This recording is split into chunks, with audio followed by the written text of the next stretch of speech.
Welcome to Wingman's Hangar, episode 16.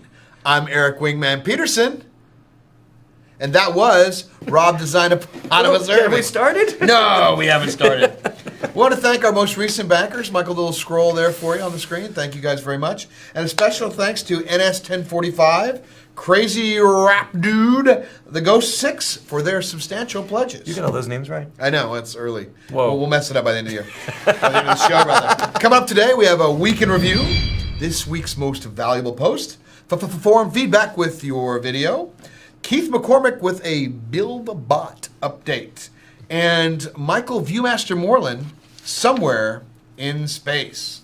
Well, this week at Descendent Studios, which is where we are now. That place where we work. I just now blew the. Anyway, a lot of things are going on in the underground section right now. They are discussing how we're going to handle land play. Whoa. We've come up with a pretty good plan. It's a 3-phase or 3-tier plan, and we had the advisory board work with us on it, and now we've thrown it to the undergrounders, let them look at it, and we'll move it to the general discussion pretty soon, but we think it's a pretty good plan. We think it will solve everybody's issues, especially, Rags, I'm looking at you in South Africa, mate. You know, we think we have all those things solved for you, so that's going on. Also, Keith McCormick has his first Build-A-Bot update. Let's take a look at that. Take it away, Keith.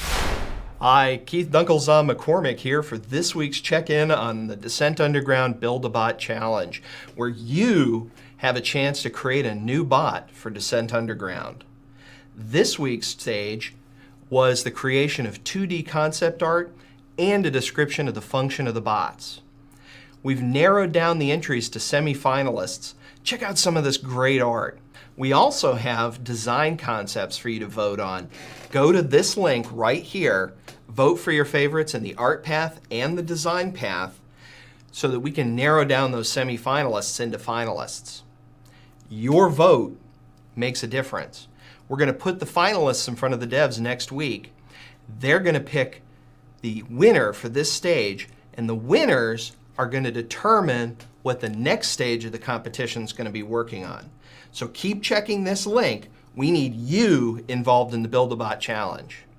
Get your votes in. That's right. That's pretty cool. Get your votes in, and also if you want to participate, we purposely built the contest around people's various disciplines, or people that are good modelers, concept people, lore. There's something in there for everyone to be involved, and so get involved, come up with some good ideas, and it might make it in the game. Wow, that is cool. So let's take a little bit about just take a little bit of a look at some of the art we've done this week and what's going on. So let's roll that. Here we go. Some of the well, we know what those are, don't we? Those are the icons for the HUD. Those are the icons for the HUD. We're looking at some color variations on these so they read more readily. But right, first generation of said icons. Very cool, Smitty. Let's see what else we've got to show. Oh, the mining tunnel. Oh, this is where we started. Remember tunnel. this? Yeah. So the idea is that the harvester lands on the asteroid and starts to drill down. So this was the artist's concept of the first bit of drills where it comes out, but it didn't really. You can see how they come out and extend from the deal, and then that's when it collapses back. Right, when it retracts back in. We didn't really like that very much. I mean, we liked the idea, but it didn't really fit. But logic didn't really work out real well there with hey, how are those going to fit in the tunnel? Tunnel will be huge. So we kind of took a look at how a lot of the modern or current drills work, which is they spin around like this, and so we got from that to more of this, which is the lasers are right there inserted. Yep, they go down, and this is how they drill their way in. There are the lasers right there on the end, and that will be the tunnel in which you will launch from your drone bay into the maps. So the way that'll flow is you'll select the whatever mission or map you're going into, and then you'll say, okay, go, and fly down the tunnel. You'll fly down the tunnel. Yeah, you'll pop into the tunnel, and your teammates will pop in, then everybody's in there, then you'll all go in mass into the middle. So, pretty cool stuff. Oh, it says we've got a Drillsy comic strip to do. Have you seen this yet? I have not seen this yet. I have not seen this either. This could go really smoothly, people. So apparently our producer, Michael Morlan, has decided to drop something in on us unexpectedly. We apologize in advance. All right. For you who are about to die, we salute you. So this will be a stone cold read. Eric, why don't you take Drillsy this time? Okay, I'll take Drillsy. And Rob, why don't you be Rob? I can You probably can be work. Rob? I can probably work. You got that Rob? out. Yeah. Okay. Here we go. Should I do me, Rob? That would be really weird. I know, right? All right. Oh, hey there, Rob. I just saw some of the images of the missiles and power-ups. They look great. I can't wait to equip them. Thanks?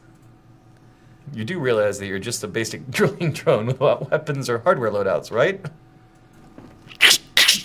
I stand corrected. That's right. Is that really Drillsy's voice? Well, it is now. Oh, my. Drillsy has that look about him, though. He does kind of have It's that. very stylized. Yeah. He had a shotgun there, apparently. Apparently, Drillsy didn't like your I'm answer. redacting his loadout. Yeah. Well, if you don't know, Drillsy's a comic that's done for us by Angry Peas in the forums. He's a really, really good guy. We worked with him at Star Citizen. He did some stuff over there. I think he was just Angry Peas over there, and now he's created Drillsy the drone over here, and we love it. Sort of our unofficial comic mascot. He is, and hopefully we haven't we have done him justice. All right, We may have Drillsy. scarred him forever. Oh, after that, let's take a look at Tyler. Let's show the door concept we've got going. Yeah. Doors, finally! So we're looking at this as the doors for some of the circular tunnels. We're gonna have various types of doors and tunnels, but this is the circular kind, and you'll see that right there. And well, now let's take a look at Tyler and Mike. I think you went and took a look what is going on with there, right? On the doors, right? Eric, we actually have a couple things to show this week as we slowly bring up our own subsystems inside the Unreal Engine 4. First, we're off to Josh to see what he's created. All right, Josh, what you got here? Right now we're showing off the, this is the ship explosion for when you blow up your enemies in the game. It's got a whole bunch of different parts that kind of fly out and collide with the environment, do secondary collisions, lots of sparks. And then we get this real nice lit smoke left behind. So if you're coming around a corner... It's debris, I guess. Or... Yeah. So you kind of get an idea of like who's been blown up. If you didn't see the explosion, you come around the corner, you can see what's left behind. Oh, what else is... you got something else down there. This is our laser grid gadget. So you drop this little guy behind. And depending on where you've dropped it in the environment, it creates this laser grid that you fly through and you take damage. So your ships can come through it. And you'll see yourself get zapped as you're coming through. Hey, Tyler, so I understand you have something to show as well today. Yeah, I have a door. It's door. It's a door. It's an older model, but the principle still applies because, you know, doors got to open, they got to close. So let's open this door. Ooh. And it waits a moment. And then it closes again. And before it closes again, it checks to make sure nothing's in the way. And then if I open it again and then wait a bit for it to start closing again, I can press this button again and it smoothly goes back the other direction. Because, you know, if you're chasing someone and the door manages to start closing behind them, you want to be able to interrupt it to make sure you can fly through it after them because they need to die. And that's pretty much it. Death and doors. Back to you. Wow, that was really cool. Always good to see that. All right, and now it's Keith McCormick with this week's Most Valuable Post.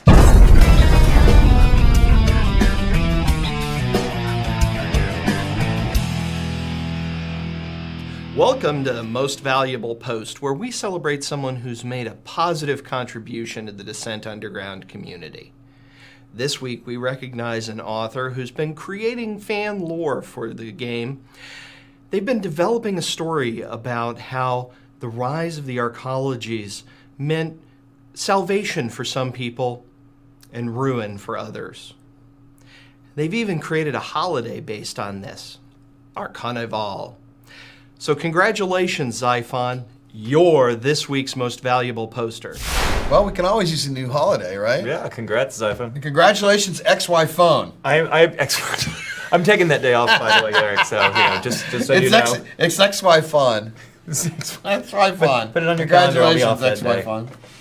And now, what time is it? It's time for forum feedback. What just happened to that head? Wow, that is some ghostly effects going on right there. Very, very cool. I think Morlan is haunted. Yeah, he might be. The Morlan has been haunted. Let's take it away from Avenger. He's an undergrounder. According to lore, where did the ship standards and balancing rules of the mineral games originally come from? Well, I know the answer to that. It's a secret. Yeah, it's not. It's The CPIA. the CPIA, man. CPIA, The man. Combat Prospectors Interplanetary Association. So that's FIFA. FIFA in space. It's where Sepp Blatter went after he got arrested and he's thrown up there. We threw him in space. We froze him for a few hundred years and threw him up there. But essentially, the mineral games got together after the consortium where they just decided not to use pilots anymore, and that's where they came up. Initially, it with was just a bunch of corporations kind of putting their heads together, and then an organization was formed to 'cause regulate it. because they saw Because money. we there. don't trust corporations. No, we do not. From Shogun, also an undergrounder. In the event you are flying in the game and get badly damaged or simply choose the wrong drone for your task, will there be a self-destruct so you can restart with a new drone? Choose the wrong drone for your task. Yeah, it'd be kind of hard to do. Don't do that. Yeah, don't. That's terrible. That's so self-destruct. No. It's kind of.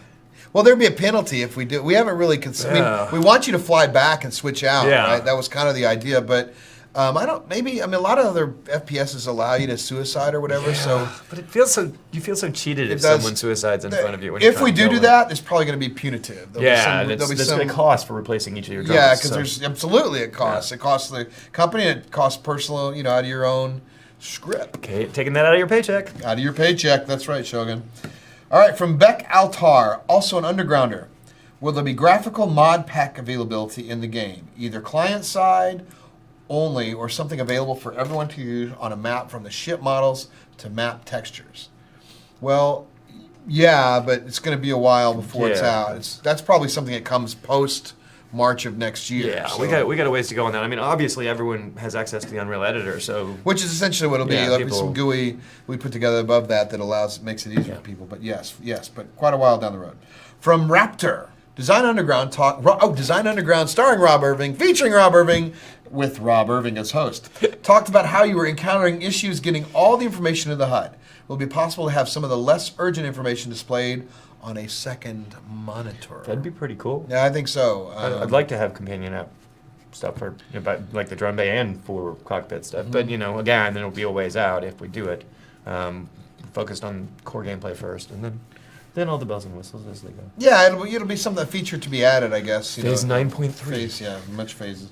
Love the idea. It'd be cool to have your iPad Yeah. sitting there or your I like the idea of all the weapon and tool and everything selections being just to touch your iPad and Right. having to figure out which keys to press. Exactly. Oh, we have a video question Yay! from one of our advisory board members. Take it away, John. Hey, Wingman, Elfin Dreams. As you can tell from my Borg-like headset appendage, I actually use TrackIR, and I was wondering if HeadLook in general or TrackIR in specific is actually going to have any function in game, either as an actual head look or as a way of moving or aiming or some other function. Thanks. Wow, that's cool. He had a lot of stuff on that headgear there. Man, that looked like a hat almost or stuff. So is HeadLook or TrackIR going to have any function in the game? We are planning on using HeadLook. I mean, it'll be a look around. It will not reorient your ship. It will not move your HUD. Or aim your cursor? Yeah, or- no aiming with it. But Which is a problem when you have VR. We've got Yeah. some things we're having to do for the OR and for for all the different virtual reality devices. So there's some best practices that we're having to follow on that. so HeadLook is separate than ship facing, and the HUD stays fixed so that you don't get the motion problems. We don't want VR. people earling while they're playing the game. No. And not in the office anyway. From Kamikaze Wombat, also an undergrounder. What will be the restrictions on where you can tunnel or mine? Would it only be where there is ore, certain designated sections, or hopefully anywhere within the map area?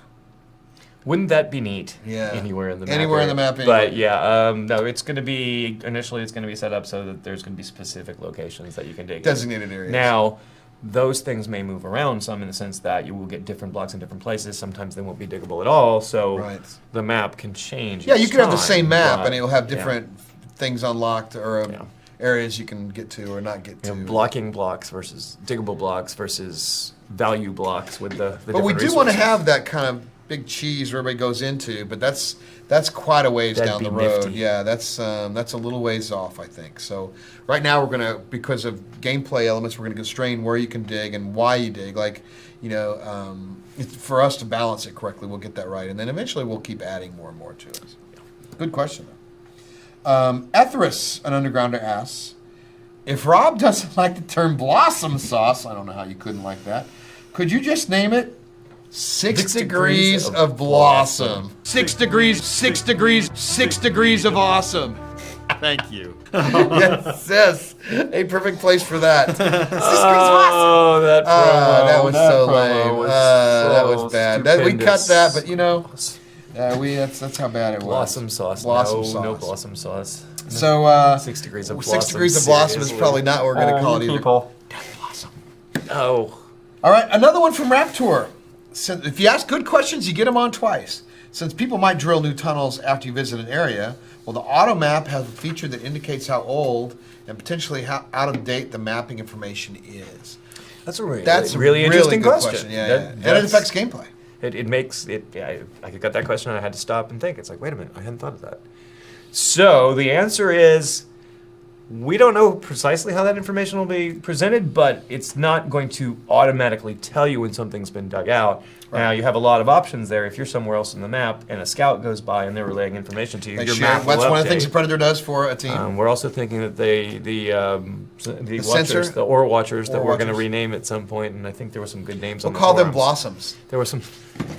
The ore blossoms. You and your blossoms.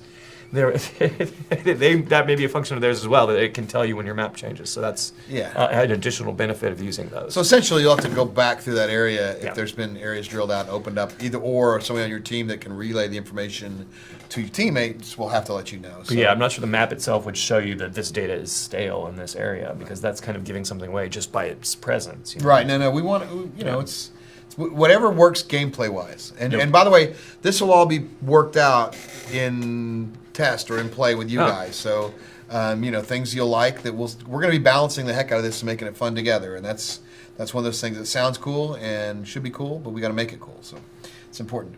Oop, that's the end of form feedback. Ooh, Mike Morlan has been drifted around in space. Let's see what he's discovered.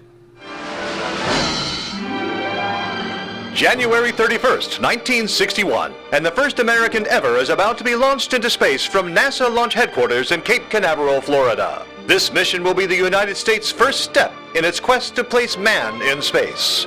But what's this? A chimpanzee. Known only by his numeric designation, number 65, this simian has undergone rigorous training, learning to withstand the rigors of spaceflight and to operate a lever each time he sees a flashing blue light. NASA scientists carefully load number 65 aboard a suborbital MR-2 rocket ship as part of the Project Mercury program. Liftoff, and America's astrochimp is on his way. But will he survive the incredible forces of spaceflight? Will he remember his training? Soon into the flight, ground control personnel in Cape Canaveral have cause to worry. The MR-2 capsule is losing cabin pressure. Fortunately, this little guy has his own pressurized capsule within the capsule, and he is A-OK.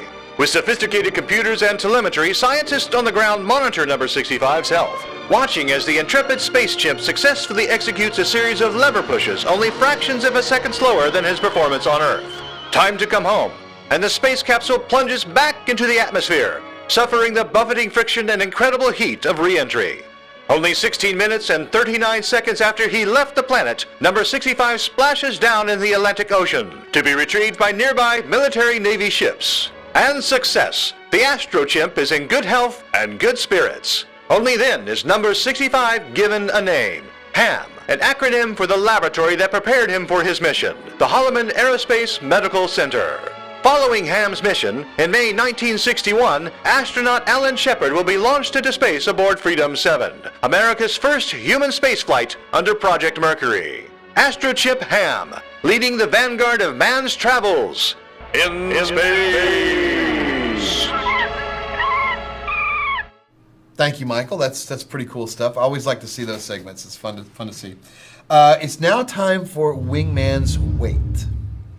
Last week, I was at 242 gloriously wonderful chubby pounds. Fluffy. Fluffy.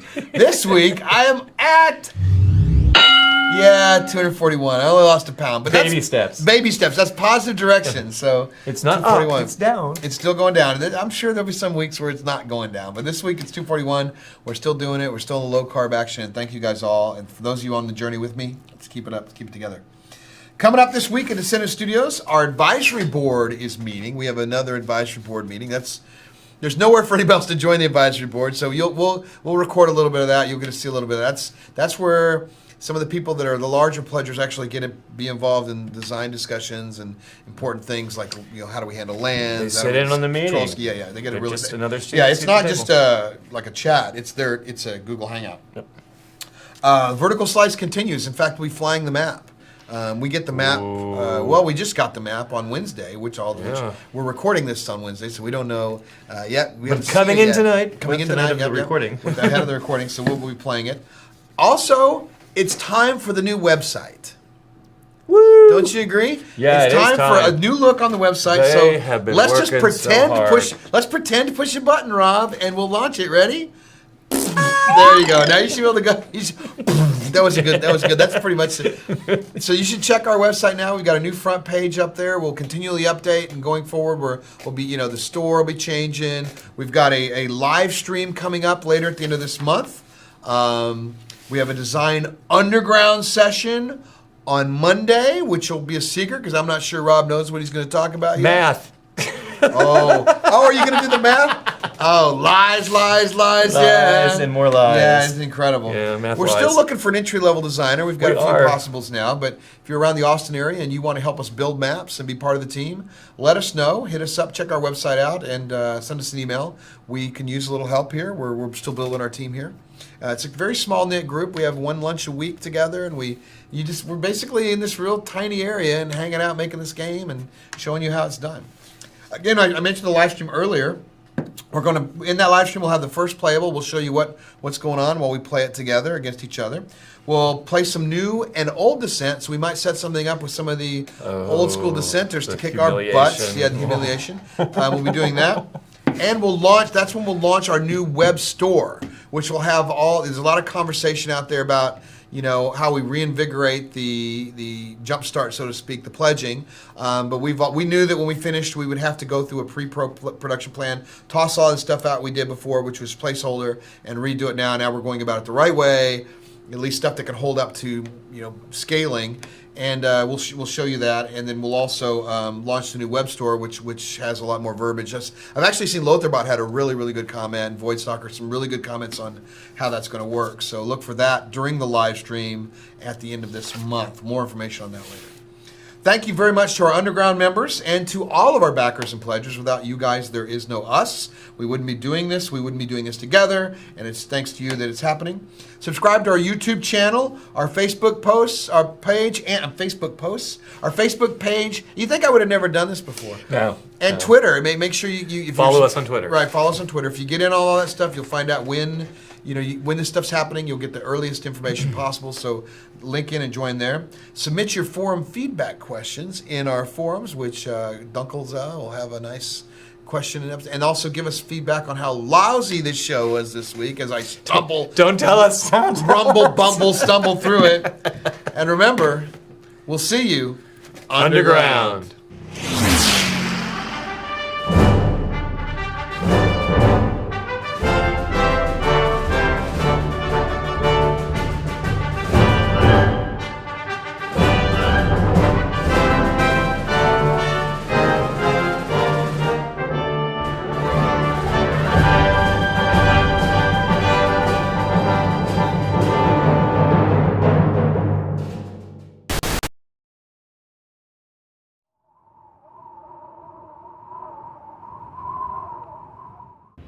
So of all the archetypes in Crowfall, the one I am probably the most excited about is the Centaurs. How much can we put on something with 6 limbs? Our team is so excited to put these in the game. Tully, you want to talk about the Centaur? He's huge. He has a ton of equipment on him. They're just so dramatically different than any kind of character you can play in another game. This isn't gonna work. And he's gonna be wearing a helmet. You can't say He's uncooperative. probably like It's like, I think it should be like this. It's hard. I feel like I'm designing a clown car here. They've got increased run speed, they've got additional mass, they're tall, they're bulky, they're huge. Well, there's a reason why horses don't go indoors. They've got awesome armor. You're not putting armor on just one guy. You're putting an armor on a man and a horse ass. We made him Roman, so he's just that much more detailed. Let's put a huge tail on him. Let's put 30 tassels on him. I mean, just think about the implications of that in terms of the game. He couldn't be worse if he was possibly a squid. Yeah, making these things pretty is no easy task, that's for sure. Quite frankly, I don't see why everybody doesn't have centaurs in their game. Centaurs suck.